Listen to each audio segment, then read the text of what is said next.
নমস্কার বন্ধুরা, 2024 সালে ফেব্রুয়ারি মাসেই আবারও কিন্তু বাজেট কেন্দ্র সরকারের তরফ থেকে প্রকাশ করা হবে, অন্তর্বর্তী বাজেট।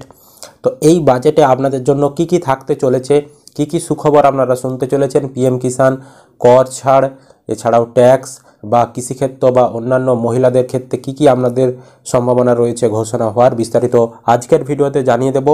ভিডিও ভালো লাগলে অবশ্যই কিন্তু একটি লাইক করবেন, আর যারা ইউটিউব থেকে দেখছেন চ্যানেলটিকে সাবস্ক্রাইব করতে ভুলবেন না, ফেসবুক থেকে দেখলে পেজটিকে অবশ্যই ফলো করে রাখবেন।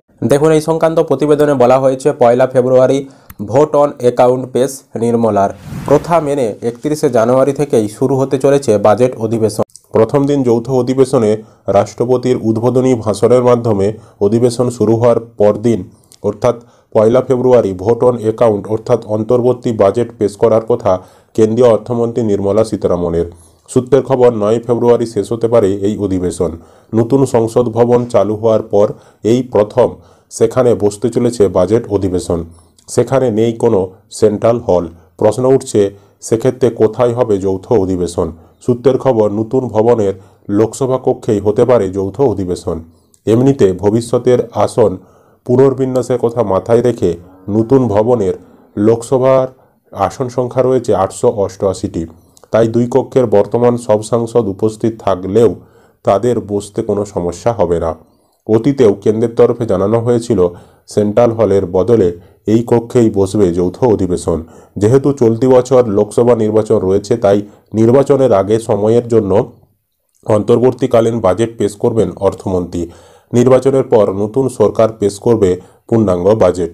সচরাচর অন্তর্বর্তী বাজেটে খুব কোনো বড় ঘোষণা করে না সরকার, তবে 2019 সালে সেই রীতি ভেঙে বড়সড় কর ছাড় ঘোষণা করেছিল প্রথম মোদী সরকার। 2024 সালের তার ব্যতিক্রম হবে না বলেই মনে করা হচ্ছে।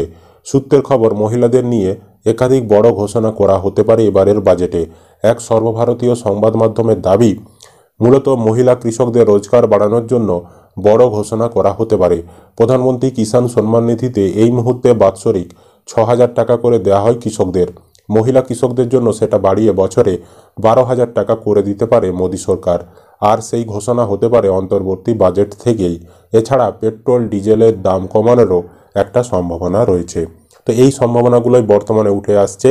এবার 1 ফেব্রুয়ারি যেদিনই বাজেট পেশ হবে সেদিন কিন্তু সমস্ত বিষয়টা একদম আসল কি হতে চলেছে সেটা কিন্তু জানা যাবে। তো 1 ফেব্রুয়ারি নজর রাখবেন, আমরা সমস্ত কিছু জানিয়ে দেব, কি কি ঘোষণা হলো, কি কি আপডেট আসলো, যেটা আপনাদের জেনে রাখা প্রয়োজন।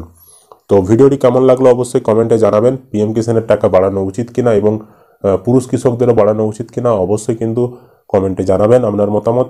আর ইউটিউব থেকে দেখলে চ্যানেলটিকে সাবস্ক্রাইব করবেন, ফেসবুক থেকে দেখলে পেজটি ফলো করতে ভুলবেন না।